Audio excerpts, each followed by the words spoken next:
Hey, y'all. Welcome to Cornbread and Roses. I'm your friendly neighborhood organizer, Austin, and I'm here tonight with Red Mike. Hello, comrades. All right. And we are the most unprofessional podcast in the land, maybe the known universe. One of the only socialist podcasts in Alabama.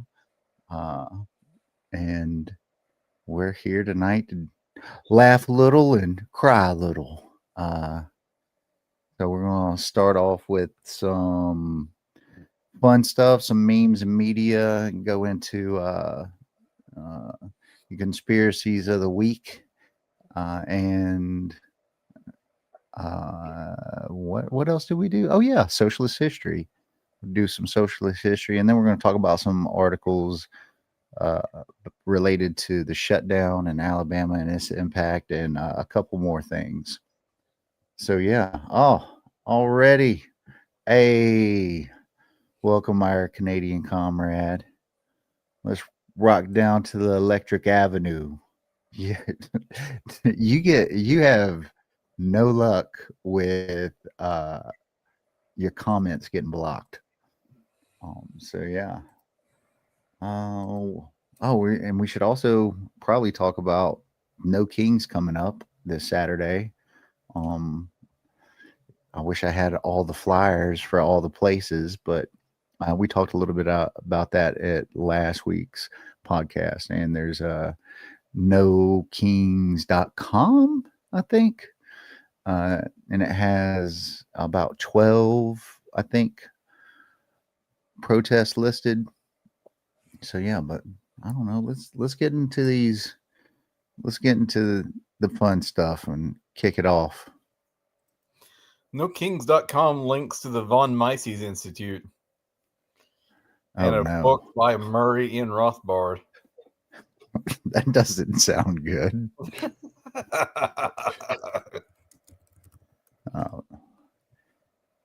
We will persevere. We will persevere. NoKings.org, however, I think is what we're looking for.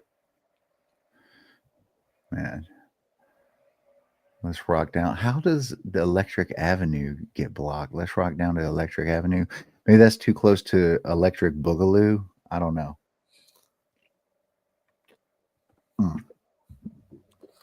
But look, Google has it in for our Canadian friend. It does. It's got it in for all of us, to be fair. But here we go. LA, we will fight you. Chicago, we will fight you. I should do, I don't know what the hell LA or Chicago accent is. Chicago, we will fight you. Like the Bears. PDX, we will make you endure week after week of improv theater. Let me tell you something. These inflatables, apparently, they're resistant to tear gas and pepper spray. Our Antifa leader, the Frog, said that didn't really bother him when he got sprayed in that ventilation hole. So, all right. Of course, you'd wear some body armor under that too. That might not be a bad idea with the way things are going. But they are spreading as well. The inflatables are multiplying, breeding maybe. And because they're in Tulsa now, I'm thinking about ordering myself one. But I don't know. I think I got too much to do on this Saturday.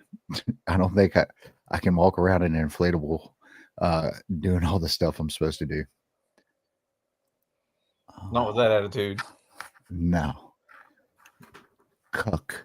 Noun. Someone whose AI necklace talks to their girlfriend more than they do. And this new AI-powered necklace will steal your girlfriend from you. And the company is apparently already worth $14 billion. Wow. Yeah. There you go. Gotta love it. 100 ways to slightly improve your life without really trying. We got a guy there in bed with an apple, and we got Picard, I have to fuck an apple? He asks. Maybe.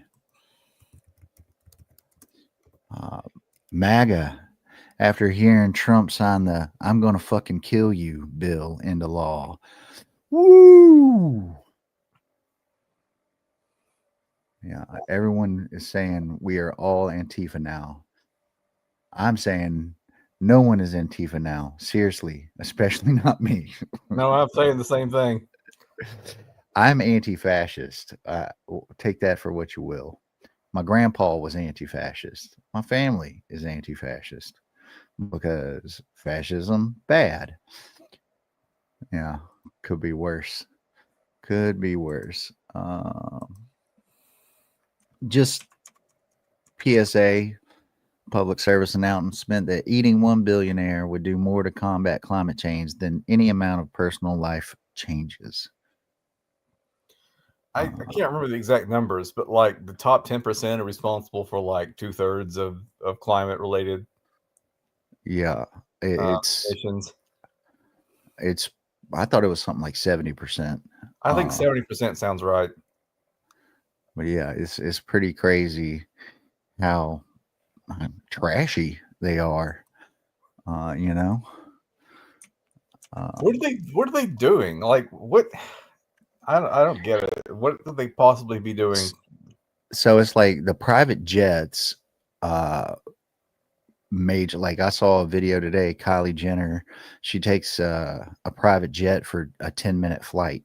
You know, a lot of it is the private jets, but you also like I think factor in like their incredible consumption rate, but also like their their impact with industry, right? Because you got like, you know, the like all the businesses they own like polluting the world, right? Oh, we got a couple people here meeting on Omegle. You are now chatting with a random stranger. Say hi. You both like guns. There you go. You know, we got looks like somebody into the stars and bars, and somebody down here with the Palestine flag. You know, they can come together on guns. uh so we got this this explains a lot about Stephen Miller. We got Wow, Stephen Miller the resemblance over is here. uncanny. Yeah. Stephen Miller, and then on the right here we got a rectal polyp. And it is uncanny. Uh what up, twins? Yeah. Let's see. We had the everyone's 12 last week. We got this. My theory is that all data centers being forced on us aren't for future public demand. They're for current military and government demand. That AI is the backbone of the new surveillance state, but they can't say that. So they pretend it's because people love making videos of Pikachu. Yeah. And we got somebody saying seems 100% correct. And I have to agree. Especially with Larry Ellison talking about his plans for global corporate surveillance powered by AI. Can't wait for that bubble to burst. Any day now. Yeah. Got a Brianna here. Therapy helps, but let's be clear. You can't CBT, cognitive behavioral therapy, your way out of capitalism. You can't mindfulness your way out of racism. You can't self-care your way out of oppression. You can't journal your way out of ableism. This isn't about coping. It's about deconstructing the systems. That's right, sister. This is the problem I had with therapy as well. Like I tried it for the longest time because there's stuff that I would try to do better on and things like that. But yeah, a lot of my depression and rage issues come from the way that things are objectively, and no amount of self-talk is going to change the way that is. So I mean, I'm not a person who suffers oppression, so but I'm still plenty mad about capitalism Yeah. and I mean, depressed. it helps on some levels with some things for sure, but it doesn't change the terrible system that has been designed by rich folks to uh, effectively enslave poor folks, or working class folks. You ain't got to be poor to be, you know. I can't imagine how many folks out there have go bankrupt every year. There's tens of thousands from medical debt. Uh, I saw this week that there's been a 33% increase in uh, bankruptcies. I mean, foreclosures on homes since last year. Uh, yeah. So, wonder why. Yeah, As a reminder, people will always have something to say. Two people on a donkey's back, poor animal. How cruel he is by letting his wife walk. Got just a dude just on the donkey by himself. How stupid he is for letting his wife take the ride alone. He's dude walking with the donkey. And then we got neither one of them on the donkey. Fools don't even know how to utilize the donkey. That's our society. This story will change your perspective forever. I hope so. But yeah, there's always haters out there, and no matter what you do, they gonna hate on you. we got a You couple just in do our. the We had a couple of haters last week in our slide into our DMs there a little bit. So yeah. If we got some comments, somebody saying uh how long before we kill more people than Mao? right, because Uh, that's the plan. yeah, exactly. Uh, I hate authoritarianism. Yeah, Um, absolutely. We had uh, somebody calling us LARPing liberals, and I don't mind being called a LARPer, but I object to being called a liberal. the power of personal transformation is for privileged liberals. I don't want to bag on therapy too much. And like, there are some things it has helped me with. Like, I mean, at the risk of TMI, I suffer from OCD. If I don't take my antipsychotics, I experience hallucinations and things like that. So there are some things that did help me with. But when it came to like managing depression about and anxiety about the way things are, like, it's completely useless. And some people pay good money for hallucinations. So, That's true. you Well, all know, I have to do is stop taking my pills for a few weeks. mm, that seems a lot of planning. Seems too much. Yeah, it is too much. Like, it's not fun. It's not. They're not the good kinds of hallucinations. No, no, If there are not the fun geometric ones. right, Yeah, yeah. I don't know if I should how much I should talk about this, but yeah, yeah. I don't mean proper therapy. It has helped me immensely. Me too. I yeah. mean the ideology that all that separates us from success is negativity. That Oh is yeah, correct. no, that is the bane of my existence. Just this idea that all There, you do is think happy thoughts and everything will work out fine. yeah. Like, There's a problems lot mind. of there's innumerable talented, hardworking people out there without that luck component, and that luck component typically is you're born with it. You know what I'm saying? Mhm. But yeah, I know this country. I think everybody needs therapy personally, and I think this country especially. But so yeah, how it feels to be alive lately. Just sitting there existing. That'll be $70. Okay. Yeah. Uh, in conclusion, fuck Scrappy Doo. Here's a photo of him shaking hands with Ronald Reagan. Scrappy Doo helped the CIA put crack in the hood. We should visit. We should visit that conspiracy one day. Scrappy Doo, bad dog. Hmm. To me, the power of positive thinking is basically Marx's religion for a secular world.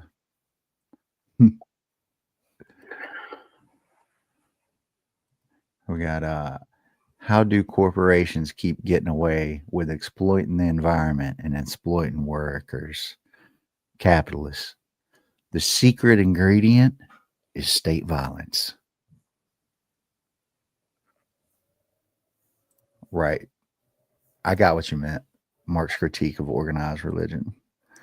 Yeah, we knew what you meant about the opiate of the masses. Like, the problem is you and your attitude. You just have to think happy thoughts and everything will work out peachy. But there is power in having a positive attitude, but you got to be realistic as well. If you can't destroy morale in an organization, you know what I'm saying? Like, you go around, oh, this ain't never going to work and shit like that. Like, man, just Yeah, do the work. Just do the work. sure. The work works. I love this one. I stand with Waffle House employees. Absolutely. That's a tight shirt right there. Yeah, That's the bet. That's the best. One of the best. I stand with, or variations on this that I've seen. And shout out to all the Waffle House workers that are trying to unionize. absolutely. My first job was at a Waffle House. Believe that or You not. mentioned that before. You mentioned that before, Used man. to- I need to have you come over and cook up some breakfast one day, dog. Well, I never did any cooking. I was just wait staff. I don't know if I would know how to cook. You're used to hostile chats, man. I'm sorry. Uh, yeah, I'm used to hostile chats too. Oh my god, one of my tweets went viral this week. It has like almost 3 million views, and oh my god, the amount of shit fuckery in there. But I typically don't engage the trolls because I'm like, this ain't gonna be worth it. Well, I try to be gracious and give people the benefit of the doubt, and I try to understand before I condemn. And I like to practice slow opinions of things, and be slow about coming to an opinion, even though I have plenty of opinions about everything. Mm. I don't know. I Oh, try disunderstand. yeah, that's a new saying. Disunderstood. I Yeah. feel you. I like that. So I don't know. Like, part of like trying to model the world I want to see is not engaging in that sort of just toxic communication style. Well, for one thing, like it's one thing. Like I would be happy to talk to whatever these folks face to face. You know what I mean? That I actually like. You know, Absolutely. but like some of these folks, like trying to engage folks online in honest dialogue is difficult to say the least. Well, no, because there's all this pressure to play to the gallery and to own and eviscerate people, and I can't stand that sort of thing. I don't want to participate in that, which is why I don't have social media. Yeah. Just interpret too. Great new words. Oh, we got some neologisms for we're gonna have to get those in the dictionary. Cambridge's word of the year or whatever. I think they already did that this year. I think we talked about that a little bit. Yeah. But yeah, I have We a have pretty. to I also have recognize a, when yeah, someone has no interest in understanding us. that's true. But I live in Alabama, and I consume a lot of right wing media, and so I have a pretty thick skin when it comes to most things.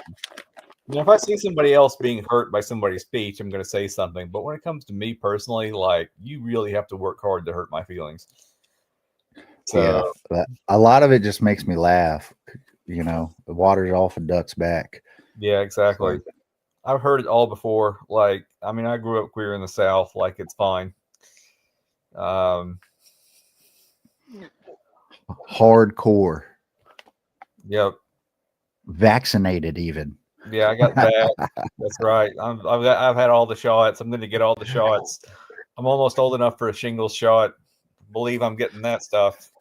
Oh, I've already had shingles twice. I've started a few years ago. Uh, on 9/11, actually. I was so stressed out on 9/11 just thinking about it, that it caused an outbreak. Wow. And yeah, yeah, yeah, moral injuries and all. Uh, so we got, s- conspiracy related. Some people think Charlie Kirk's wife is actually Jean Benet Ramsey. That's that's a new one. Uh, yeah, you gotta love the conspiracy theorists out there, man. They do some hard work, some hard lifting, That's right. folks. You take one thing away from this, hanging out with us, don't ever give up. I love this guy, this frog. Our frog theme, continuing on our frog theme, choking out the bird, trying to swallow him. I enjoy the frog. We're taking back the frog from the alt right. Yes. Oh yeah. I've been. I was trying to sculpt a tweet related to Pepe about that, and we'll get to that here in a second. I saw a comment earlier today, and we were talking about they were telling me about this, and they were like, "Yeah, we're taking back the frog from the alt right." I was like, "Right on. We should take their stuff back." Exactly. Exactly. Take it all back. It's all our shit. It's all the working class shit. Everybody, every single bit of it. Because them rich folks sure ain't got no culture. Not fucking worth it. The insane schedule and diet this blogger says she follows to keep her mental health in check sounds way worse than just being depressed. Yeah. Yeah, they're turning the frogs gay, so they should be allies. That's Yeah. right. All frogs are gay now. And frogs stronger together. All right. I'm telling you, I love to see it. Oh, it's a war zone out there. It's a war zone. All right, let's roll the footage. Dancing in frogs and unicorns, and I saw somebody, uh, Kenny, South Park Kenny inflatable got in. I think married to a unicorn this week at one of the things. Yeah. Um, I felt seen on this one right here. Left leftist memes be like, yeah. Uh, I've been told to. Those are not memes. Do not put them up. Stop. It's too long. It's too long. Yeah, but yeah, leftist memes be like, oh Wall of text. yeah, we got a couple more. Pepe asking, "Who are you?" Portland Antifa frog. I'm you, but stronger. Yes. You see him walk back the that line of ICE agents. I He haven't. walked them down. I didn't. Yeah. I didn't even know about the frogs until this afternoon. Oh Seriously, man. I was informed about the frogs earlier today. Yeah, exactly. Throwing nightly parties outside of ICE facilities with music, games, and treats for everyone, and it's spreading. Like that, this form of protest is spreading, which I find captivating and empowering. Uh, a little guy right here, Hop. That's right. There you go. I'll And take it. yeah,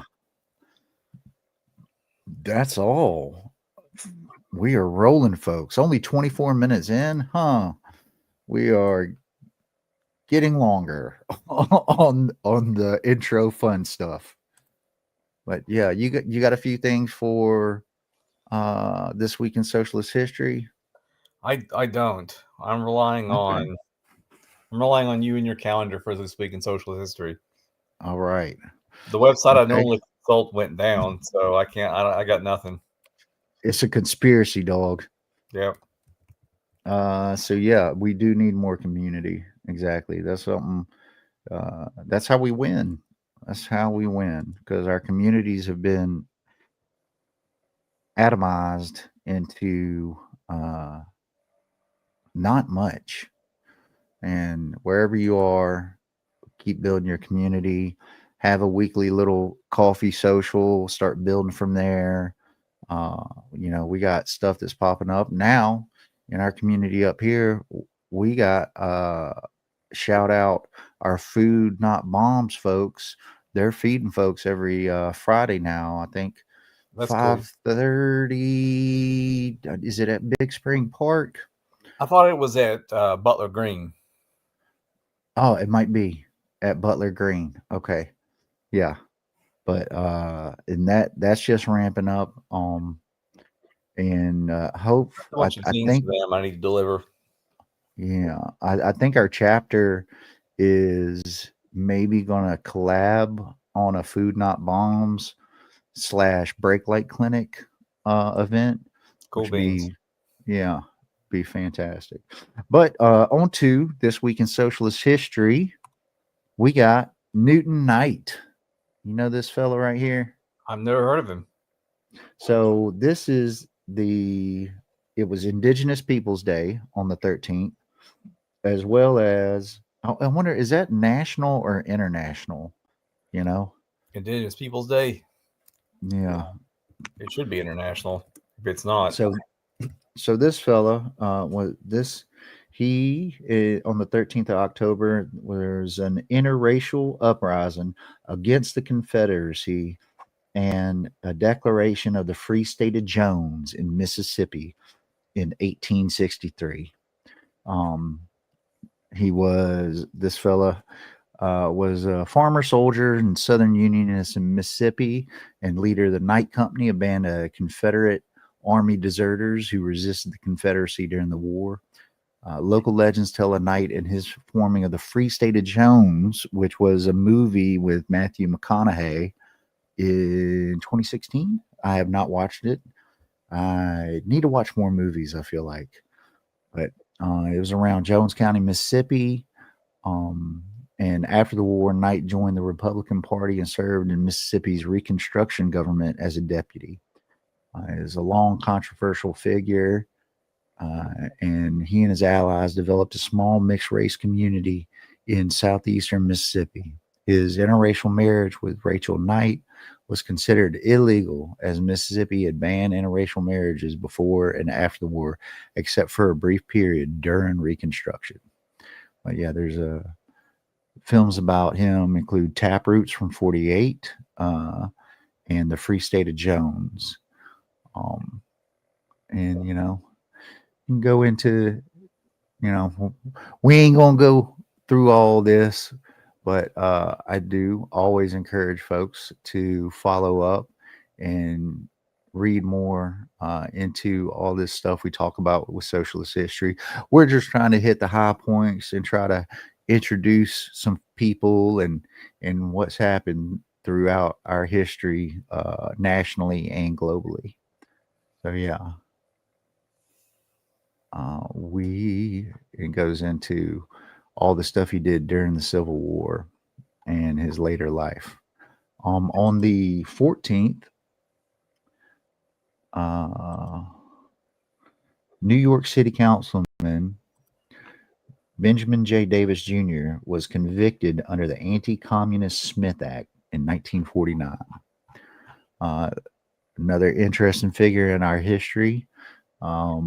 He was an African American lawyer and communist who was elected to the New York City Council in 1943, representing Harlem, and faced opposition from outside Harlem after the end of World War II. In '49, he was among a number of communist leaders prosecuted for violating the Smith Act. He was convicted and sentenced to 5 years in prison. wow. Grew up in Georgia. His dad started a newspaper down there, the Atlanta Independent. And, they were part of the Republican Party His dad was, which was a way different Republican Party. Yeah. See, this is what I'm talking about. Most Americans don't realize that Thomas Paine and others wanted slavery abolished in the Declaration of Independence. Yeah. You know, there's folks, there were folks with correct morality, um, you know, at the founding and stuff like that. Uh, we, it's just their voices got negated for whatever reason. By money and other things. Yeah. Yeah, it was well understood at the time that the atomic bombing in Japan was really a warning to the Soviet Union. Mm. Yeah, not just the Soviet Union. Uh, but yeah.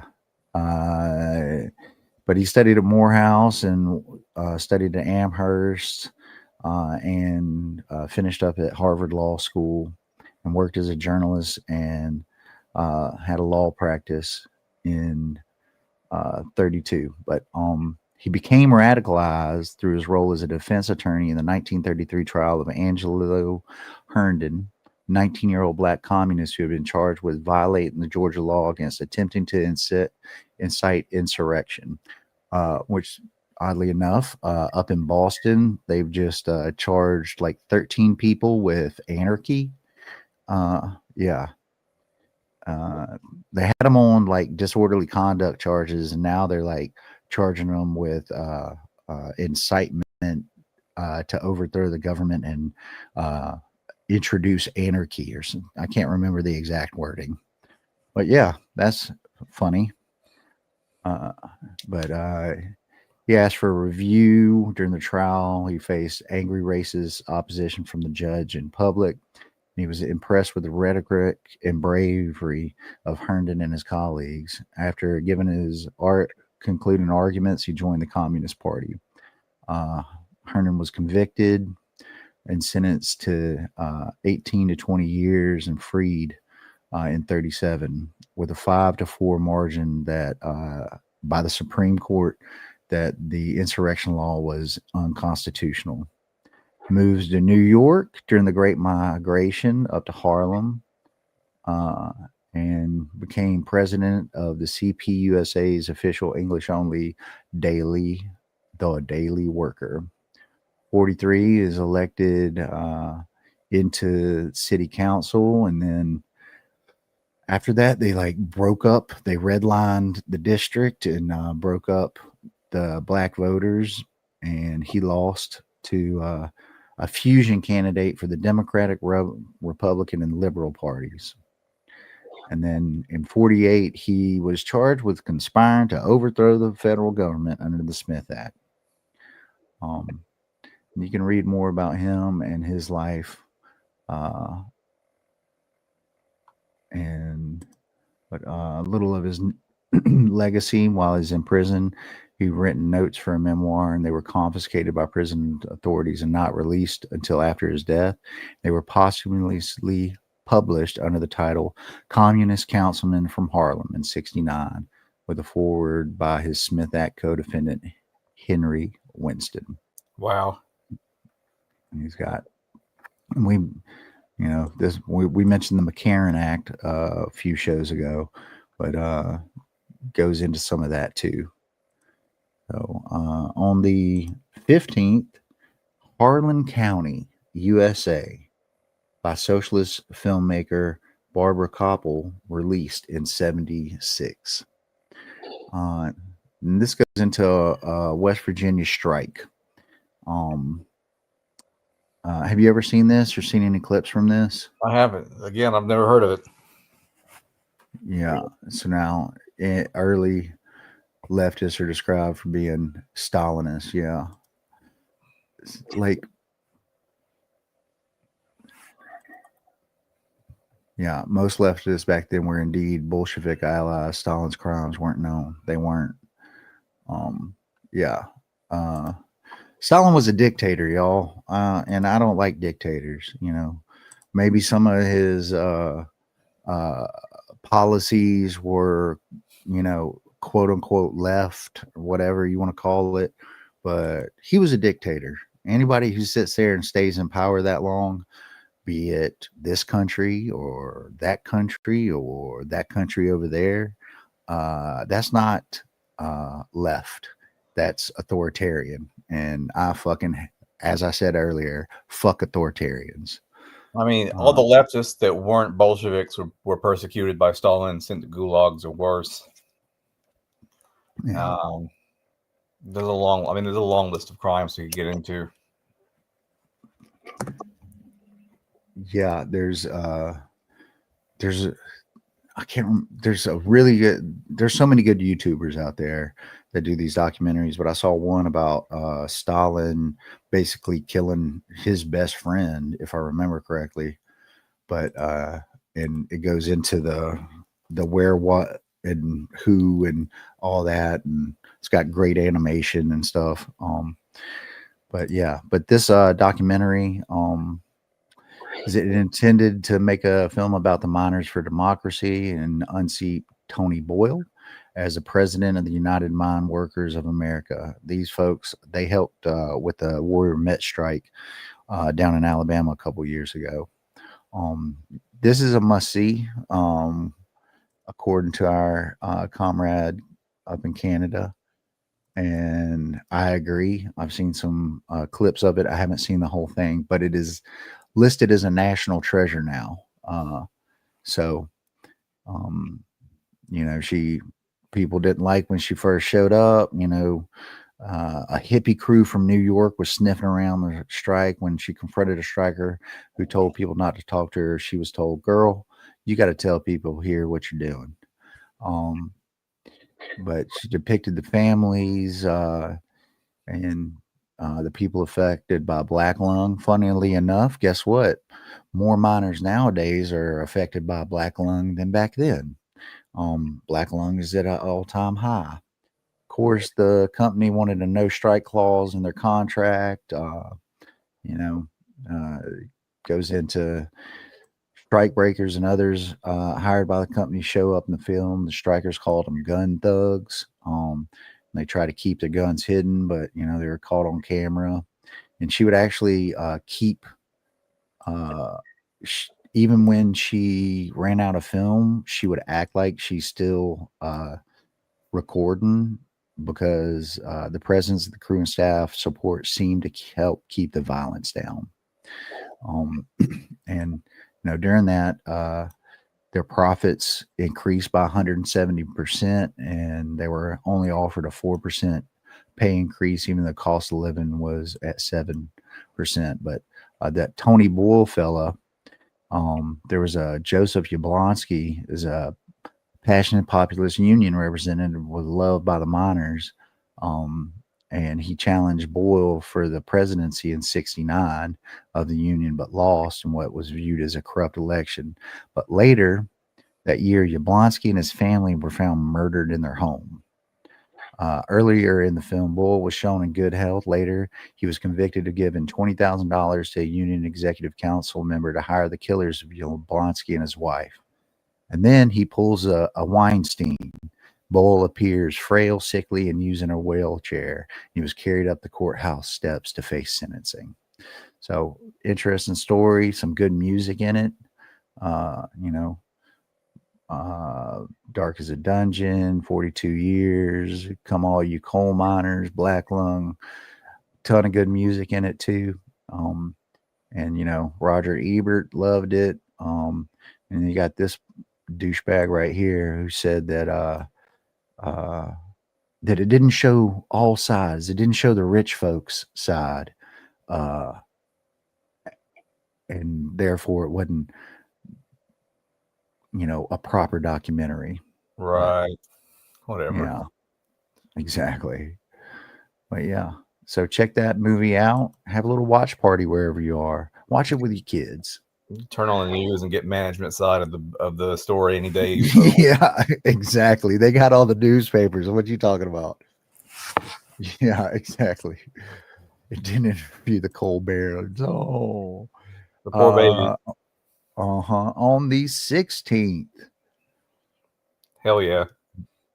John Brown's raid on Harper's Ferry. Now, this is a very detailed article, and I'm sure there's books out there too, but detailed article on that of John Brown, abolitionist John Brown, from October 16th to the 18th of 1859.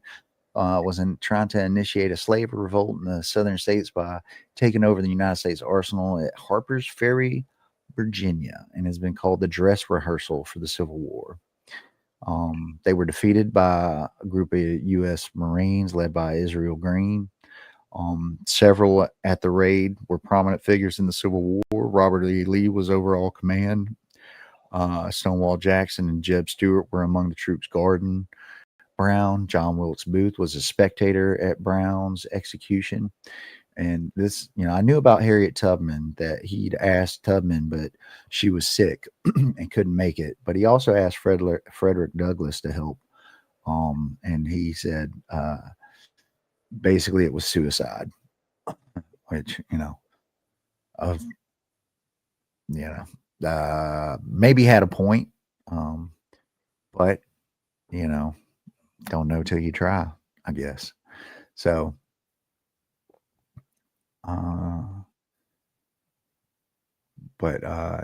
Brown's raid caused much excitement and anxiety throughout the U.S. and the South, seeing it as a threat to slavery and their way of life, the 1%'s way of life, and some in the North perceiving it as a bold abolitionist action. At first, it was generally viewed as madness, the work of a fanatic. It was Brown's words and letters after the raid and at his trial, Virginia versus John Brown, aided by the writings of supporters, including Henry David Thoreau, that turned him into a hero and an icon for the Union. Raid was not used at the time. They used all kinds of other terms like insurrection, rebellion, treason, crusade. Does that sound familiar? Isn't that what's happening? Isn't there an insurrection in Portland right now? Yeah, if they'd had the word terrorist, they would have called him that. Yeah. John Brown is one of our greatest Scots-Irish heroes ever. Word. Yeah. He understood class, and he related more to the slaves than their white masters. Yeah. But interesting how he went about it and all the preparation he did. Had plans to gather up folks in Virginia and then head down into Tennessee and even into Alabama. But there's a quote. Where is it? Okay, there's a few little quotes here. Brown attempted to attract more black recruits and felt the lack of black leaders' involvement. He tried recruiting Frederick Douglass as a liaison officer to the slaves in a meeting in an abandoned quarry in Chambersburg, Pennsylvania. And at the meeting, ex-slave Emperor Shields Green, rather than return home with Douglass, decided to join Brown on his attack on the armory, stating, "I believe I will go with the old man." Douglass declined, indicating to Brown that he believed the raid was a suicide mission. The plan was an attack on the federal government that would array the whole country against us. "You will never get out alive," he warned. And according to Osborne Anderson, the old captain told us we stood 9 chances to 1 to be killed. But, said the captain at the same time, there are moments when men can do more dead than alive. But yeah, Wow. and it's people put up the equivalent of $1 million to help supply them. A very interesting story. There's a Atun Shea. Have you heard of that YouTuber? I think so. Yeah, At and Shay. Yeah, they've got a good little video on this and the breakdown of like the actual raid, a little bit of the beforehand and after. But yeah, it's 15 white folks, 7 black, 10 were killed, 7 were tried and executed, 5 escaped. And there's actually a street. The only street named for him is in Port-au-Prince, Haiti. And there's also a Charles Sumner Avenue there. Shout out to the Haitians. Yeah, there's a big mural of him out in Topeka. There's John Brown's Bell up in Massachusetts, and Harper Ferry National Historic Park and his gravesite. He's out near Lake Placid. He's buried there with the bones of his son Oliver, and 9 other raiders are buried in a single coffin. But yeah, check it out. And of course, the famous song "John Brown's Body." If you have not heard that, You've it's heard been it reworked. before. Yeah, and it's been reworked with other lyrics and stuff. Hey, what's up, Uncle Warren? Check out his show Extra Bulla. He does a news show and then during the day and a fun show at night. Thank you for joining. But Douglas didn't want to die. John Brown was unreasonable. Sometimes that's what it takes. You know. So on the 17th, the first municipally funded playground in the U.S. is built. Seward Park, New York City, 1903. Can you believe that? Playgrounds didn't exist before 1903. Wow. New technology. But up in New York, it's named after William Henry Seward, is a senator up in New York from 1849 to 1861 and became Secretary of State for Lincoln. It's 3 acres. That's a good size to me. Yeah. But it was built in 1903 and it's been refurbished several times since, and it has a few statues in the U.S. dedicated to Togo, the sled dog, who did the Surin Run in 1925 to Nome. But yeah, a little quick one. This this right here this is how long folks in this land have been fighting for workers' rights. On the 18th, Boston shoemakers formed First American Labor Union in 1649. 1649. Right here, the Boston Coopers and Shoemakers formed guilds. Yeah, Bloody Kansas. Yeah, he did a little bit of work out there too, if I recall correctly, as well. Look, 1661, the Virginia's indentured servants plot. 1663, indentured servant strike. So if we look through here, timeline of labor issues and events in the United States. This is primarily in the United States. But we can go to the 1600s, the 1700s. I wanted to, if you look on JSTOR, there's a 49-page article, I guess, on that union that was formed in the 1600s. But I just wanted to scroll through this and just show you all the fighting the working class has done over the centuries to get the little bit that we do have, which is being peeled back at speed. So all in the 1860s, 1870s, 1880s. There's a lot in the 1880s, 1890s. You see how many it says United States in the 1900s, on and on, on and on. The 1910s, 1920s. I'm not even there yet. I'm talking too early. Look at how much in the 1910s. Look at that. 1920s. Oh, there's Alabama.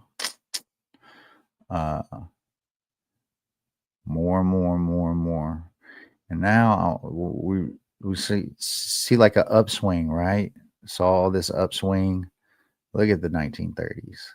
I mean, you can make a whole we could do a whole nother podcast just going over each of these things, starting at the top, huh? Oh no. Are you there? Okay. In the I'm sorry, I 1940s, was muted. the 50s,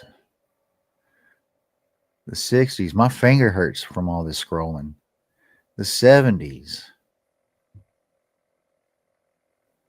the 80s. We're almost, and now look at this significant drop off. 2000s, the 2010s, the 2020s. So I think it's a little incomplete on some of this stuff uh, in our modern era. For instance, I don't see like Chicago teachers strike, etc. So this is definitely incomplete in the from the 2000s on, but it looks like a drop off, especially starting in the 80s. But yeah, so I just wanted to highlight that. And finally, on the 19th in 1960, the U.S. imposes a trade embargo on Cuba that is still in place today. Yeah. We have completely normalized trade with China, but we have to contain those deadly communists in Cuba, or else. Right. Right. Yeah. Trade guilds are ancient. They were a way of craftsmen to stop consumers lowballing them. Yeah, and no industrial revolution, no labor unions, only trade guilds. The labor movement was for giving workers some power during the Industrial Revolution. That's right. And we still need more power. We need to have a whole lot of co-ops that own everything. That's my opinion. I'm not super on board with the state controlling all means of production and shit like that. Maybe healthcare and roads and some other shit, but you know what I mean? I think every business should be a co-op pretty much. The closer it is to the hands of the workers, Uh, so yeah. But started in 60 after the revolution ended in 58. And initially everybody loved Castro. US folks loved Castro. He came to visit. Eisenhower was digging on him.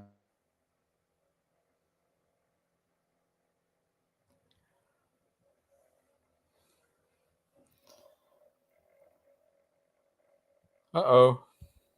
I guess we've had some freezing again. We'll give him a few seconds to see if he comes back. The history section is sort of his, so I usually don't have anything prepared for that.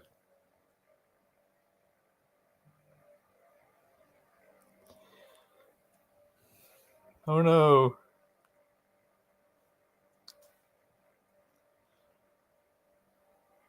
Well, it may fall to me anyway.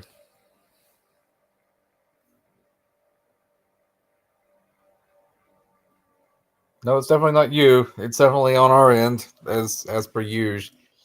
Ah, man. Okay. Well, now it's up to me.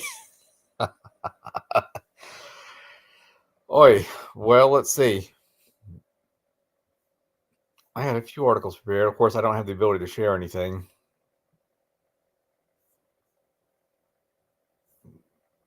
But I did get the chance to watch the documentary, The Alabama Solution, which is on HBO Max if you have it.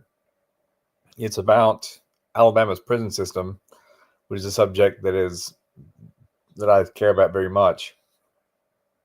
And it reveals a lot of prisoner taking photos on smuggled in cell phones and prisoner taking video. And it really shows you what it's like inside of Alabama's prisons. They're filthy. They're exposed to horrific violence.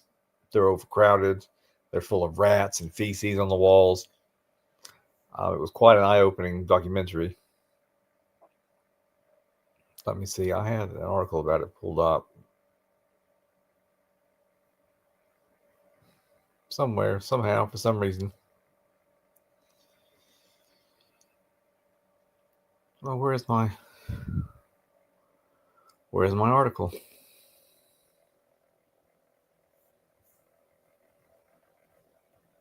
Maybe I closed it. Anyway, it's a very powerful documentary, and I recommend watching it if you can. It's a very difficult watch because it shows what it's like in Alabama's prisons with the violence, the not only prisoner on prisoner but guard on prisoner. The guards are implicated in several cases of violence and even murder against a prisoner. And their attempts to fight back. It talks about the Free Alabama movement and their strike they organized a few years ago, and they were able to use their smuggled cell phones to coordinate across all of Alabama's prison system and get people to strike in each one. And it had mixed results. They won some victories and lost some things too. Hey, are you back? It appears so. The man is not going to keep us down. So, oh my God, please stop. Wasn't too painful without me, was it? No, I just had to improvise all of a sudden. So I talked about the Alabama Solution movie that I watched yesterday. Yes. Well, I mean, we just do you want to finish what you're saying on that before we move on to conspiracy stuff and then articles? I think I said all I need to say. I don't want to give too many spoilers out. It's definitely worth watching, but it's a difficult watch. So you have to make sure that you are in an emotional place where you're able to watch it, because some of the scenes of violence were quite striking. It doesn't flinch from showing that sort of thing. So, Yeah. but that's a really good point about like how the guards, it fucks up the guards too. You know what I'm saying? well, the prisons are overcrowded and understaffed, so they're in as much danger as anybody else. Yeah. Not that excuses the guards who are part of the so-called wrecking crew that are going around beating up prisoners and worse. But Yeah. And since we're talking about Alabama prisons, real quick, where is it? Oh my God! Now where did you go? Screen. Give me a second.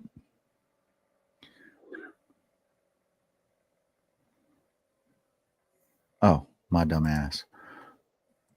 There's also another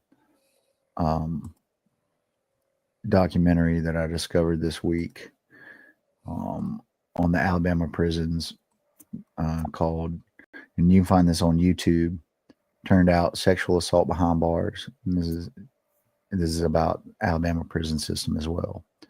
So, wow. So yeah. So conspiracies. Nothing but blue skies. Conspiracy theorists laud the U.S. government shutdown. Basically, here, and we'll put a quote here from Thomas Massey. Shout out his support for the Epstein files. But the best thing about the government shutdowns, no chemtrails. Give me a break with the chemtrails. Yeah, how about the jet fuel? So yeah, ever since the government shut down, there have been zero chemtrails. I haven't seen the sky this clear in decades. A Los Angeles-based artist says in a reel. and symptomatic of now normalized conspiratorial discourse about weather control in the U.S. There is like attempts to create weather, quote unquote, but it's not like they say it is. You know what I mean? And it's definitely not the you know transportation sector spraying chemtrails everywhere. It's but here we are. The Alabama legislature is going to consider another weather manipulation ban next session, since they didn't pass the one they proposed last session. So that's coming down the pipe. I forget the representative who proposed it, but basically he's one of these people who are just off the deep end with conspiracy theories and thinks there's going to be some sort of weather manipulation used as a weapon or something like that. So we're going to ban it in Alabama. Yeah, state right here. My dad was a prison warden and understandably cynical about people. Sure. And a lot of those, when you traumatize people, they don't act logically. You know what I mean? And like a lot of folks in prison are traumatized before they even get there. You know what I mean? But the mistreatment and lack of human rights is considered part of the punishment. It certainly is. Right. The cruelty, like just, it's a group of people that you're allowed to visit unlimited amounts of cruelty on.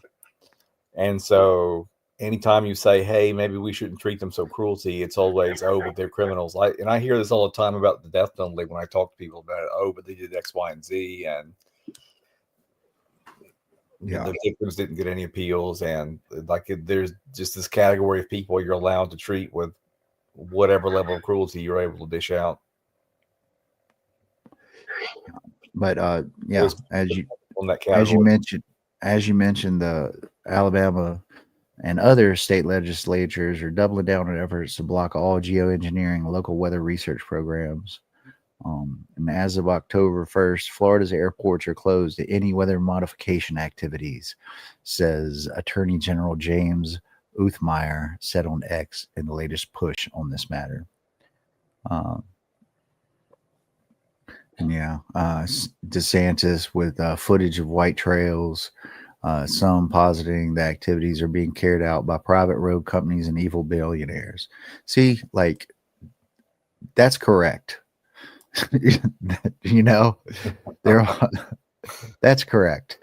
There's fuck shit happening by private road companies and evil billionaires. It's just not the chemtrails that they think it is.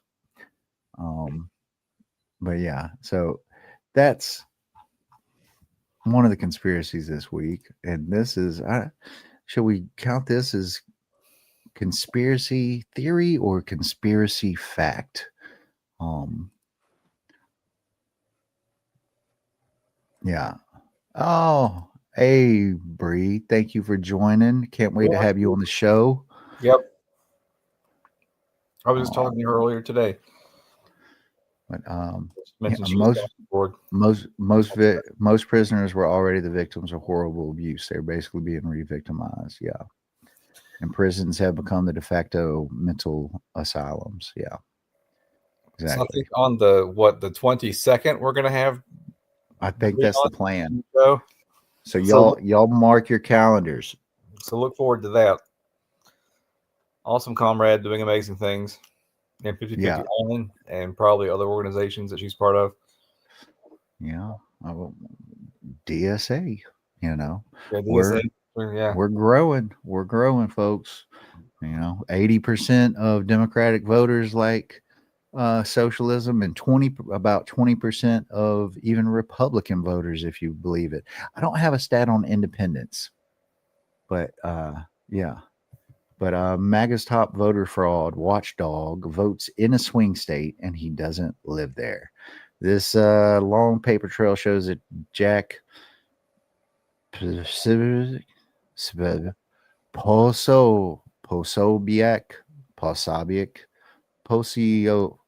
this dude who was actually on the Antifa Council this past week Wikipedia with, says Pasovic.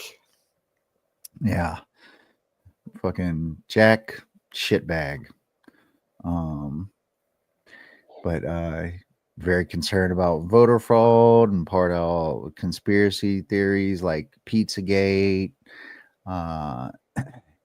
and that there's been fraudulent voting. And so, if you Google voter fraud, uh, not saying that a Democrat has not done that or an independent hasn't done that, but you will find article after article of Republicans uh, executing voter fraud uh, in the last several years. Some even public officials doing it. But I voted in Pennsylvania from 2004 to 2024. And until 2016, he used military and civilian overseas ballots. He was a intelligence officer. How can you be, well, an intelligence officer uh, with the brain he has? But you know, full-time influencer and political activist with groups such as Turning Points. But he continued voting in Pennsylvania via absentee ballots and later in-person on-demand voting using his parents' address in 2018, 2022, and 2024. Yeah. There's nothing wrong with that if he actually lived in Pennsylvania, but he has lived in Maryland for almost a decade. So when they going to arrest his ass? You know, I would, because they've arrested some folks for the voter fraud stuff, especially down in Florida. I've seen quite a bit of that. Um, you know, but yeah, here we go. A hypocrite. Um, which they know they're hypocrites. They think the rules don't apply to them, you know, and for the most part, it certainly appears as of right now that's the case. But we keep fighting and we will win.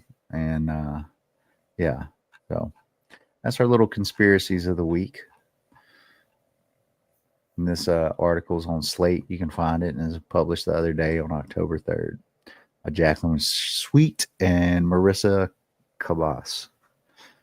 Well, now, what, considering how much technology has progressed over the last 3 centuries, yet we're still voting like the ancient Greeks. Well, interestingly enough, one of Donald Trump's GOP donors and supporters has just bought Dominion voting systems, who've been involved in multiple lawsuits about the 2020 election, which they won all of those. But apparently they've settled a lot of the things to go on and get bought out by MAGA, is what it appears like. So that whole "you'll never have to vote again," you'll never have to vote again, folks. Certainly looks like it certainly feels like that's what's gonna go down very soon. So yeah, I don't know about voting online. With I don't, I have a background in computer security, and I just do not trust. I do not trust the internet. Do not trust it. But I understand your concerns. But I mean, I think we can talk about it.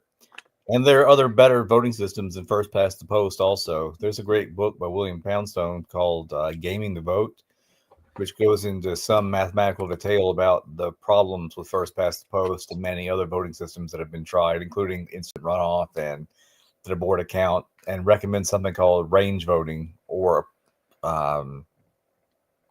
even approval voting for the mathematical property. So it's worth it. It came out It came out, I guess, in 2009. That sounds about right. Gaming the Vote. It's a really interesting read. But we've basically known since the 1800s that our voting systems aren't fair. And the only way to have a fair system is to use a ranked system instead of a ranking system instead of a voting system. Which they have up in New York. Yeah. But with that, you look at the redlining. I say that there's never been a fair vote in this country because there's multiple states where that 40% of the folks are considered Republican, yet they have 60% of elected officials. And you look at the recent presidential vote where only 30% of the country voted for Trump, and I think he won by 1%, 1.5%, something like that. Because of the electoral college system. Yeah. Bree says voter fraud is about to run rampant. It's so stressful to think about. Is there any way for us to combat this? I would say poll watching. I would say trying to get on your electoral board itself. But yeah, I worry about it too. Yeah. Voter ID is a poll tax. They're making it harder on that. I've been denied the vote in 2016. I registered and I went, and I think my ID didn't match my address, so they wouldn't let me vote. And then I asked for a provisional ballot, and they wouldn't give me a provisional ballot. And there was actually somebody from New York, a poll watcher from New York, that I talked to. But what came of it? Nothing. Yeah, but as our comrade says, widespread voter fraud doesn't exist. I totally agree with that. I think it's more along the lines the way the system itself is fraudulent, with the way the redlining and for instance, prisoners or people that used to be prisoners can't vote. There's so many things that deny people the vote or weaken their voting power, and hey, Red Mike, aren't you a big believer in abolishing the Senate? Oh yeah, abolish the Senate. But yeah, organized voter fraud doesn't exist either. As Chris, what's his name? And Trump went to town on this issue in his first term. Yeah. I'm all about that unicameral parliament. That's what's up. With like 1,500 MPs at least. I'm jealous of the parliamentary. I know Canada is hardly utopia, but I do think the provinces and the parliamentary system is a better setup than what we've got down here. Yeah. So yeah, now how about we get to some articles? Maybe we start with this. The most detained Alabama immigrant quote unquote criminals have low level offenses. Surprise, surprise, surprise. So yeah, you brought this one up. What's going on? So basically, a quarter of people detained only had traffic offenses. So for all their talk about their getting dangerous criminals off the streets, what they're really doing is just targeting people who have low level offenses and traffic offenses. So violent criminals are a small minority of the Alabama detainees with charges of convictions in 2025. Just 2.6% of the detainees had been charged or convicted with homicide, 2.6% for SA, and 3.2% for weapons offenses. So dangerous drug convictions were charges or convictions in the cases of another 15%. So yeah, 24% were traffic offenses. 15% were dangerous drugs, which, you know, in a post-war on drug society, they probably wouldn't have been subjected to. They probably didn't commit any act of violence. What does dangerous drug mean? Does that include marijuana? I don't Yeah. know. Probably not. Dangerous drugs. I mean, okay, buddy. Right. I mean, you can fucking overdose on Tylenol. So, is that a dangerous drug?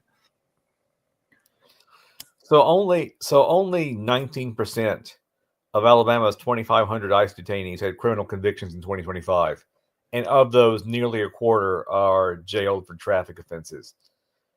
So already you're talking about only a fifth of them have criminal convictions at all. Hey, and I bet you all of them, all 100%, pay taxes. Oh yeah. No, I forget the numbers, and the numbers I have may be old, but I read something several years ago that said 2/3 of undocumented immigrants pay taxes, and they're not allowed to collect any benefits from the taxes they pay. So the IRS will give you an identification number that you can use to pay taxes, and many of them do. And of course, when they pay rent, they pay property taxes. When they buy things, they pay sales taxes. They're paying for services they can't receive. You know, but if you've been listening to the Republicans this week, the Democrats are trying to give free health care to illegal immigrants, yada yada yada, I which wish the is Democrats were that cool. yeah. The GOP Twitter account, like they posted the actual bill and laws covering like medical coverage, and they're like, see, we told you. And like in the post, in the screen caps of the law, it totally contradicts what they're saying. Totally contradicts. So pretty fucking amazing tweet. Yeah. But Yeah, yeah. I wish the Democrats were cool enough to be pushing for health care for undocumented people. So if they're paying taxes, they should receive it anyway. And like, what are we supposed to do? Let them have, injuries and illnesses and not treat them? If you go to a country as a tourist that has universal health care, you get to benefit from that. And I don't understand what the difference is. And if there's a concern about them paying, then offer a clear and easy path to citizenship, or you know, Yeah. And it's pissing a lot of people off. Like even Republicans don't support the immigration policy anymore. Like, oh, no, but immigration, but not like that, right? But no, it's true. What You don't like my music is saying that due process is not predicated on citizenship. You do not have to be a citizen in order. It says due process for everyone. It's one of the beautiful things, right? But they certainly are not getting due process because the regime is fascist. So people getting jammed up on traffic tickets and other things they probably shouldn't be getting jammed up for. Like if we had sane drug policies, like how much of the dangerous drugs would be an issue. Yeah. So, and as a reminder, the offense for illegal immigration is a misdemeanor civil offense.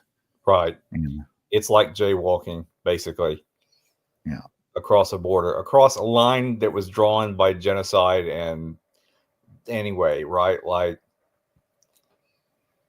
the present borders of America were not, did not fall out of the sky. Like they were drawn by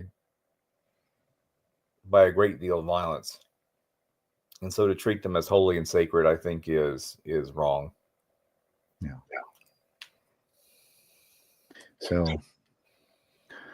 Good job. You have destroyed families for parking tickets. Right, and speeding. So, but Yeah, the entire U.S. Southwest used to be called Northern Mexico, and our history books call it the Mexican Cession. Like they just peacefully gave ceded it up. us. Like no, we sent an army in there and stole it. Like there was nothing good or noble about it. Like it was just straight up taken and theft. We had our eyes on California, and by God, we went in and we went and took it.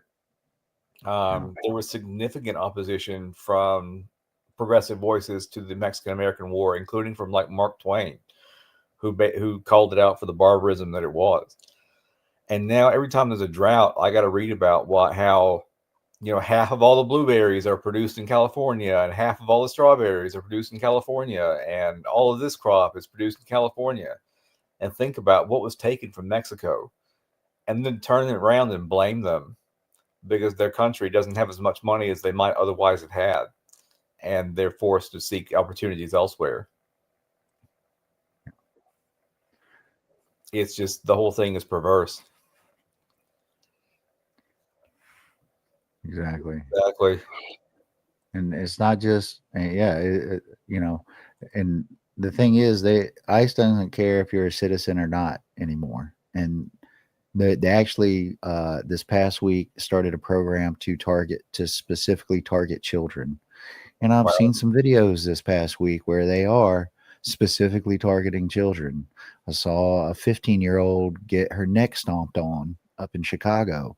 Wow. Uh, saw a couple kids riding their bikes, and the jump out boys came up on them and uh, fucking kidnapped them. So yeah, they're ramping up their cruelty, and as they ramp it up, uh, people ain't gonna stand for it. And Oh God. we got Trump working. His folks are working hard on getting the Insurrection Act enacted. Um, saw that today as well. But we all knew that. I mean, if you were paying attention before the election, I knew that that's where he was going to go. I knew that he is trying to install himself as a dictator, you know. And if you don't see it, you don't believe it, I think you need to do some more reading and thinking out there. But that's the way things are headed. But there's been some bulwarks that have remained in place, and even Republican governors are not very happy about um, the deployment of troops throughout cities, or using their troops, their National Guard folks, deploying them across state lines in other cities. But yeah. Maybe I said it here before, but ICE is basically a massive jobs program for unemployed alcoholic racists. Right. I think that would hold up in court. Um, so yeah. Relatedly, the fourth annual Dia de los Muertos festival in downtown Decatur was canceled. I live near Um, Decatur, so this is particularly a problem for me. Like I was saddened by this. yeah, it was there. It's only going to be their fourth annual one. They did pull off one down in Mobile. So, but they said, organizers said, in light of the current national political climate surrounding immigration status and safety, they said their top priority remains the well-being of their community, attendees, and friends. Our hearts are with everyone who looks forward to this beloved celebration. Dia de los Muertos Decatur committee chairman Jesse Gonzalez said, "We should talk to Jesse. Um, while this is not an easy choice, we believe it is the right one to ensure the safety and security of all participants." Mary Juarez, the director of comms, said it's heartbreaking to cancel this year. We would have people that fearfully might come, or we'd have people who wouldn't come out of fear. But she said at the end of the day, people's safety is what matters. Unfortunately, you can't control the federal entities. And if one person decided to make a call and say there's a huge Hispanic gathering in downtown Decatur, none of us wanted that on our shoulders. Understandable. Danny Sophia, part owner of the Chemist restaurant in downtown Decatur, he said the Day of the Dead brought a ton of business and excitement, and he's disappointed. It's unfortunate. Good people just doing their job, doing their work every day, raising their families, going to school, can't just come out and enjoy a day without fear of something happening to them by our government. Laura said it's not gone forever, and the committee are focusing on establishing a nonprofit status, which will be known as Downtown Decatur's Corazon y Cultura, Heart and Culture. Organizers said the milestone will allow them to expand their mission to celebrate and share culture. So, yeah. But they plan to not only host Dia de los Muertos, but a series of events including Cinco de Mayo, Dia del Grito, and Posada de Navidad. Creating a year-round movement of culture, connection, and opportunity for all. See, so this is a perfect example. Like, they're getting pressed down, but really they're rising up. You know what I'm saying? They're expanding their mission and pushing back and figuring it out, you know? So hats off to them to maneuver on to new objectives. Hey, thank you so much for being here. Good job taking care of your neighbor's dog. That's a beautiful act of community. I've been doing some of that, helping some neighbors this week with some car thing, and then building something for some steps so they can get up on their bed. And so shout out. Yeah. And multicultural is so much better than monoculture for everything. How boring would it be, you know, if all you got is mayonnaise, man? Where's the hot sauce? Yeah, and how impoverished would our culture be? Not just in terms of culinary, but in everything. I can't imagine. I just be boring as fuck, dog. It would be. Peace out, dog.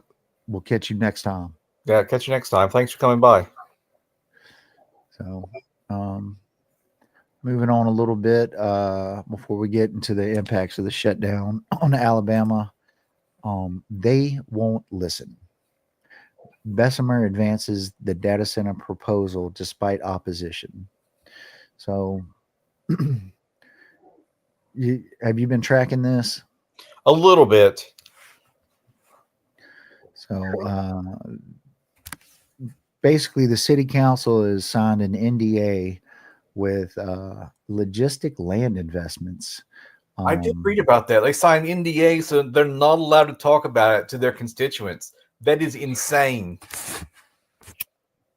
Yes. It seems fucking illegal to me.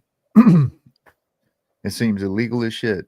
The project's supposed to 18 buildings, 4.5 million square feet on 700 acres, which is currently zoned agricultural. Just what we need. Let's, fuck food. Who needs that when you can, surveil the whole populace of your state? But yeah, it depends on where you live and who you are. My job is to do what's in the best interest of the citizens of the city of Bessemer, and that's what I'll continue to do. It's a good project. It's the largest single project, and not just Bessemer, but the state of Alabama at $14 billion. I realize if you don't want something in your backyard, ain't nothing I can say to you to satisfy you. So that's what this is about right now, said Mayor Kenneth Gully. It's a good project. We're going to move forward with the project and we're going to do what's best in the interest of citizens of Bessemer. My question, who the fuck is going, you think that company is hiring the citizens of Bessemer for this job? You know? Right. And apparently the citizens of Bessemer disagree with you about what's in their best interests. Yep. God, I hope they band together and get rid of these fuckers. It's probably worth mentioning that Bessemer is 70% black. Mm-hmm. And so there's environmental racial justice mixed up with this as well. Just like up in Memphis, where Elon's got his data center right next to a black community with like 35 diesel generators running 24/7. Wow. Yeah, polluting them. They're already feeling health effects from it, and it's been shown, over and over. That shit causes asthma in kids and increases cancer and all kinds of stuff. But we've got gigawatts upon gigawatts of these data centers planned throughout the country. Meta and Zuckerberg, he's got one that's supposed to take, that's going to need 10 nuclear power plants worth of energy.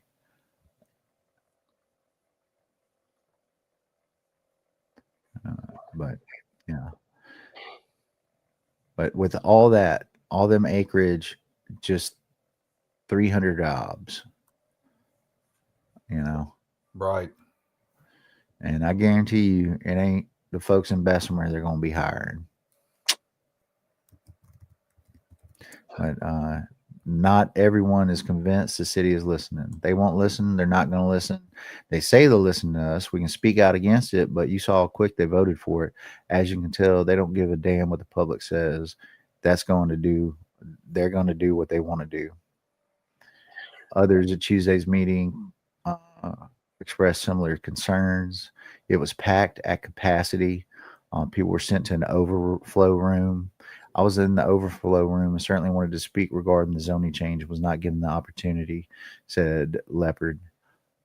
Dante Franklin Sr., who is from Bessemer and now lives in Birmingham, said he recently found out about the proposal and been educating Bessemer residents about the potential impact. He came to the meeting and wanted to speak, but was unable to. It's a shame I didn't get to speak because I wanted to enlighten them with the information I researched and shared with them. That's why I was here to stand up and speak for my people here.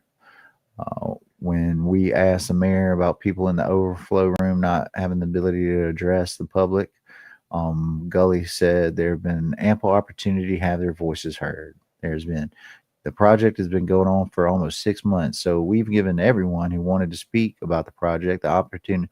I guarantee you they're paying this fucker, what you think? You think this Gully ain't getting some of that grift? He's getting something.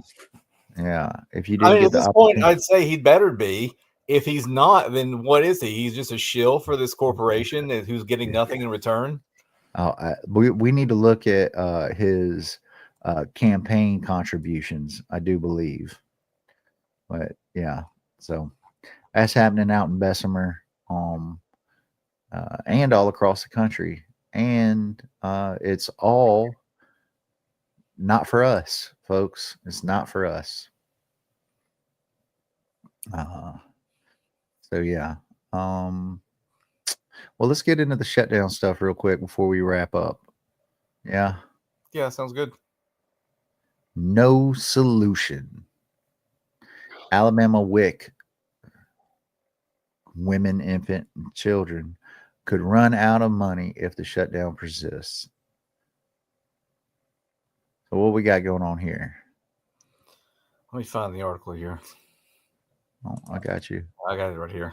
Okay. So basically, WIC is the Supplemental Nutritional Program for Women, Infants, and Children. And it provides free, healthy foods for low-income pregnant women, moms, and young kids through vouchers. There are more than 100,000 Alabamians who receive the benefits of this program.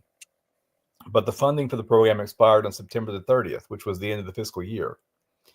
So it's one of the most vulnerable programs during the funding lapse. So In Alabama, WIC vouchers total about $120 million a year and are used in grocery stores and retailers across the state. So if the shutdown persists, and it looks like it will, the food aid program could have no funds left to help feed families in the state. They've got a couple of weeks. So according to Harris, who is this Harris person who's talking? Oh, Alabama State Health Officer Dr. Scott Harris says we've got a couple of weeks to carry forward money we can spend, a couple of weeks worth, so we can keep allowing moms and babies to get that food. But after that, there's no solution that we know of. So if the shutdown goes longer than 2 weeks, and I added the 2 weeks, it's going to be difficult. No, I've already seen folks in the military at food banks. I saw a video. They were out the door at, I think, a Virginia food bank and around the building. So, yeah, and we're looking at 120 million, not into the economy, and just, and all, fucking people are will starve, 111,000 women, infant, and children are going to be starved because the Republicans want to quadruple, in some double, but up to quadruple healthcare costs for people, up to 25 million people across the country.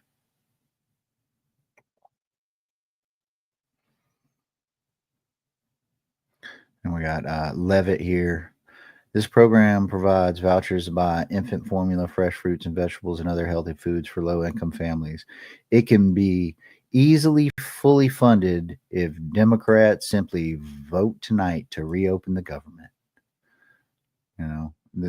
I know this sucks for a lot of people,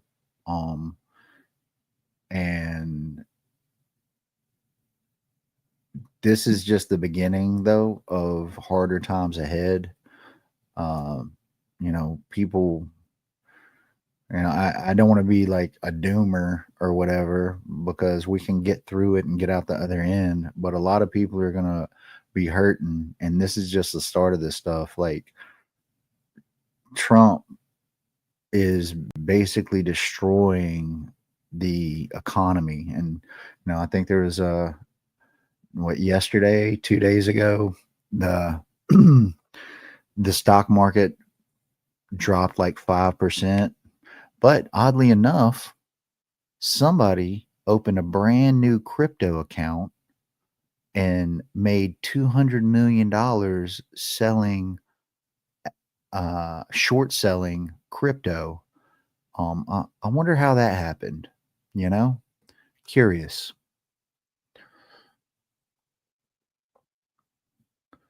But nationwide, more than 6 million Americans rely on it. And yeah,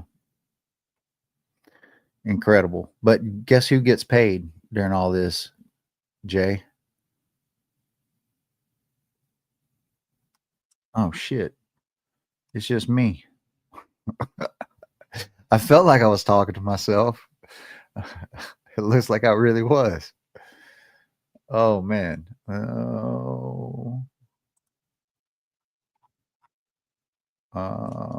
Do we got a status? Damn. My boy, his power went out. I'm going to blame it on the Zionists. So, yeah. Well, we're moving a little bit along. We got this right here. News 19 State Capitol. And Alabama's Board of Education says there could be consequences for schools if the shutdown continues. News 19 State Capitol reporter Ryan Hall heard from leaders about those concerns. The government has been closed for 8 days, and with no clear end in sight, leaders are speaking out about what it could mean for students across Alabama. I certainly hope that they're able to work this thing out soon, and that the Democrats and Republicans fix whatever issues they have and get the government open again. State Superintendent Dr. Eric Mackey explains those issues could have an impact on students. He says programs that help low-income students, as well as those in special education, have not been impacted by the government shutdown. But Mackey says with time, food assistance programs could be reduced, putting a strain on schools. Obviously, those children are coming to our schools, and if they're not getting fed properly at home, then we have to deal with it at school. So even though we've not had any direct issues with the federal shutdown, there's residual effects that are affecting our families. Reimbursements for school meals could also be impacted, according to Ryan Hollingsworth with the School Superintendents of Alabama. He says the federal government also plays a critical part in Head Start programs. CEO of Feeding Alabama, Laura Lester, explained 750,000 Alabamians rely on SNAP programs. More than 70% of those participants have children in the household. Hungry children cannot learn. They cannot focus. They cannot concentrate. And that in turn puts pressures on the schools. I know that they are probably wondering what they're going to be able to do to try to help the situation. Hollingsworth tells me it could be 3 months before impacts of government shutdown are really felt. He says superintendents across the state are used to preparing for worst-case scenarios and are staying ahead of changes to any funding. In Montgomery, Ryan Hall, News 19. So yeah, folks, 3 months. The last shutdown and during Trump's term, the longest was 35 days, and that was the longest in history. If the schools, so this is impacting schools, impacting folks that get SNAP benefits, and there are a lot of folks in Alabama that depend on that stuff, as we're considered a welfare state. Now, we don't even have a we use the national wage of $7.25 an hour for the minimum wage here, and that's not enough.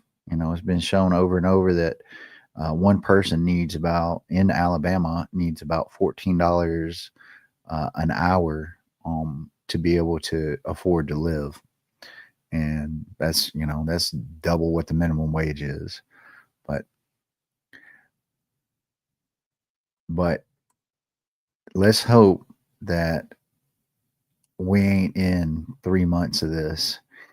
I do believe that if we put pressure on our elected officials, in this case, our senators, because the bill is at the Senate right now, we could have an impact on, and something I think about is, pay taxes. Well, guess what? My taxes go to every representative at the federal level and every senator at the federal level.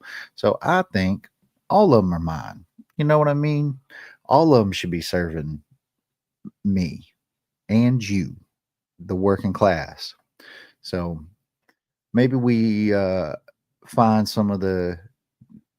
maybe there's a few more Republicans out there with a heart, and target them with pressure to get this shutdown ended. Also, around here, what else is it going to impact?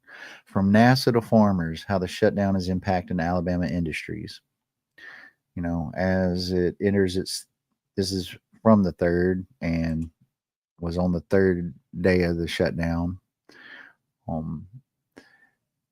It's affecting roughly 45,000 people at Redstone, which is, like 20% of the population up around here. NASA's furloughed 15,000 of its 18,000 employees. So that's that's at 60K.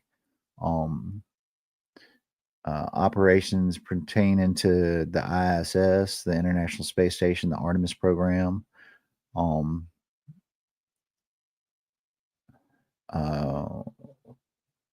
will continue during the shutdown. Marshall is home to more than 6,000 NASA employees, and the center manages parts of the programs that are continuing to operate. Another 2,000 FBI employees will remain on the job while the government remains unfunded. I didn't realize there were 2,000 FBI employees in Huntsville. All FBI employees are considered accepted due to the critical support of the FBI personnel, HQ field, and legal attaché provide to address imminent threats to human life and property through our national security and law enforcement mission. But here's something, a little interesting thing with that. There's, I think, getting towards 50% of the FBI has been tasked on ICE operations, immigration operations, and they've actually pretty much shut down child abuse, the child abuse work that they do at the national level. So awesome. But federal employees will receive back pay, maybe.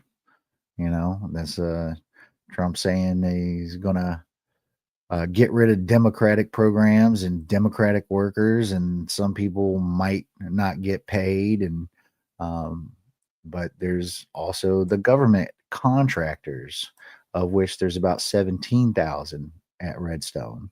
So the effects of the shutdown up here is going to be significant because of how much government work is done up here. Federal government work is done up here.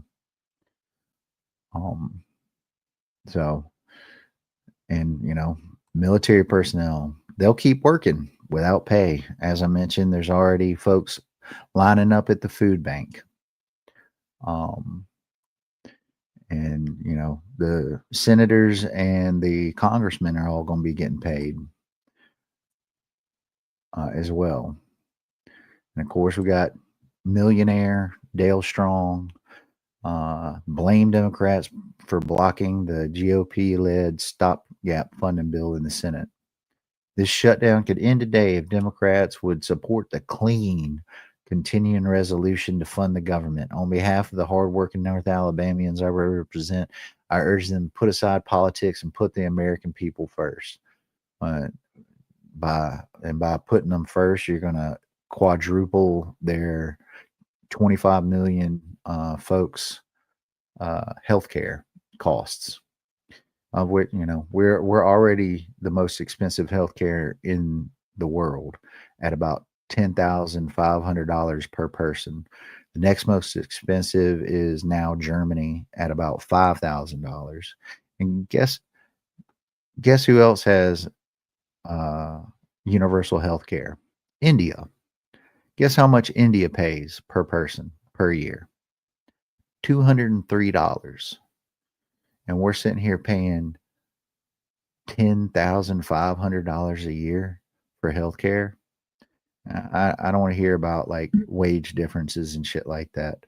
The point is, we need universal health care. But we got this guy. We have a duty to support the men and women who defend our country. That's Rogers, Armed Services Chairman Mike Rogers out of Sachs said in a statement, House Republicans have passed a clean extension of government funding with no gimmicks or partisan priorities like fucking healthcare. By refusing to vote for this continuing resolution, Democrats are refusing to support our troops. Bullshit. Top Democrat Chuck Schumer painted the opposite picture, saying families are left wondering how they'll make rent, pay their bills, put food on the table as Republicans refuse to address spiking healthcare costs. And those healthcare costs spiking are by design. There's also the impact on farmers around here.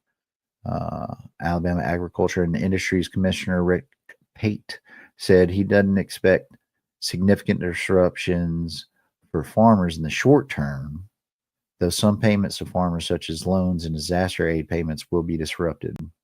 But now all of that will stop, so there won't be anybody in those farm services offices or rural development offices to process it. but when they come back, it'll pick back up. About half of USDA employees have been furloughed. And they're also trying to make these cuts permanent to all. I mean, the CDC, they fired 1,000 people this week, but then they called back some of them because, I don't know, maybe making sure that there's not outbreaks of diseases is a good thing. Pate said that most of the state's communication with the federal agent has been paused. The emergency commodity assistance program's last round of payments provided some emergency relief. Meat inspections will continue, but if an animal disease outbreak occurs, those employees would return to work and address those issues as they rise.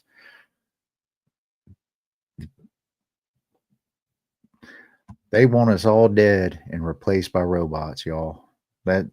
That's what they want. And if you somehow live, they want your ass in chains. But Senate has been relatively quiet. And pause votes for Yom Kippur. Republicans and Democrats, this is a couple weeks ago now, remember. Republicans and Democrats have not made any compromise. Got Mike Johnson, Republican from Louisiana, appeared to double down on his position that the House passed a 7-week continuing resolution should remain the same.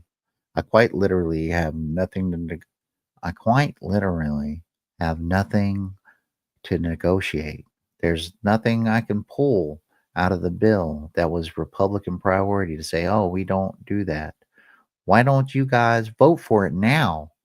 I don't have anything. Hakeem Jeffries, that public sentiment over healthcare costs would encourage Donald Trump and the Republicans to consider extending the Affordable Care Act's enhanced premium tax credits, which sit at the center of the Democrats' demands. House Dems are simply making the case that we need to cancel the cuts, lower the costs, and save healthcare. So, yeah. And we're looking for 60 votes. I think Fetterman is on the Republican side. That guy gave hoodies a bad name. Certainly did. But yeah, folks, I think that's about it. This is kind of national news, really, but it's our brothers and sisters up in and others up in Tennessee. A Tennessee man arrested for posting meme threatening violence in Facebook group for Charlie Kirk vigil. So yeah, I looked at this. He was not proposing violence. He was referencing violence. But Tennessee man was arrested for threats of mass violence after posting a meme where they were organizing a vigil for Charlie Kirk. Funnily enough, Larry Bussart Jr., 61, a former police officer, posted a meme of President Donald Trump in the Perry County community group as members of the page were organizing a vigil. It featured a photo of the president with a quote he gave just one day after the 2024 mass shooting at Perry High School. We have to get over it. That's what he posted. Picture Donald Trump saying a quote by Donald Trump about a mass shooting. And they went up and arrested his ass. So yeah. But he is arrested early Monday and charged with making threats of mass violence on school property and activities, being held on bond in Lexington at the Perry County Sheriff's Office. They take all threats seriously. Every threat is investigated thoroughly. Creating mass hysteria in our community will not be tolerated. We will continue to act quickly and decisively to protect our students and our citizens. Okay. But yeah. But that's what he posted, folks, and that's what he was arrested for quoting Donald Trump in a Facebook group, putting that in a Facebook group. Where's your free speech now? Yeah. Well, folks, I think that's about all. It looks like Red Mike, his power got cut. I'm blaming the Zionists. Yeah. But yeah, I hope he's okay. I'm gonna check on him after this. I'm gonna text him and see what's up. But hey, thank all y'all very much for spending time with us. Like, comment, share, subscribe, do all that stuff. Our last show, Wednesday, that was like our biggest amount of views we've had, I think, ever.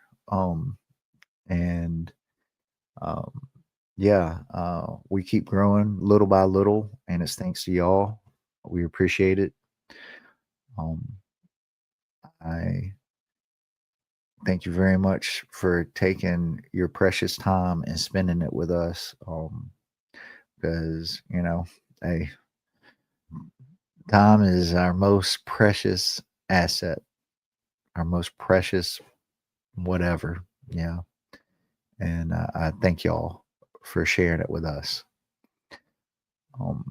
With that, you look in the description, we got Robert Hunter running for House District 28 in Alabama. And hopefully next couple weeks, we've got more members of our chapter that are going to be running for office. And, we got Amanda Puszczyk running for Congressional District 4. I want to get her on here. And then we got a couple other people that haven't officially announced yet. And hope to get them on here to talk about their policies for the working class and how to make Alabama a better place that works for everybody, not just rich folks. But hey, as we like to say around here, all the power to all the people. We, the people, break our chains together. Don't forget, no King's protests this Saturday all across Alabama. Solidarity forever, y'all.